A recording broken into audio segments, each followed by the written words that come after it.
جاده موفقیت هیچ وقت سرراست نیست. جاده موفقیت یه پیچی داره به نام شکست، دور برگردونی داره به نام سردرگمی، سرعتگیری داره به نام بعضی از دوستان، چراغ قرمزی داره به نام دشمنان، چراغ احتیاطی داره به نام خانواده، تابلو راهنمایی داره به نام هدایت الهی. توی این جاده یه ماشینی هست به نام اراده.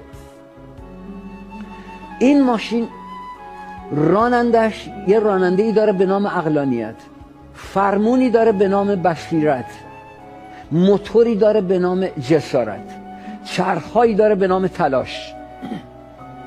دو تا آینه کوچیک اینقدر رو به عقب داره به نام عبرت، اونم فقط اینقدر رو به عقب، رو به گذشته، نه حسرت، عبرت.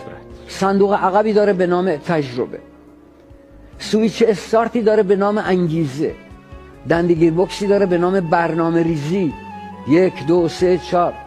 دو تا برف پاکن داره به نام شفاف سازی، فتبینوا، شفاف سازی.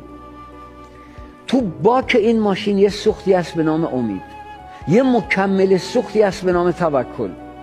این ماشین یه کمک فنری داره به نام انعطاف، مدارا.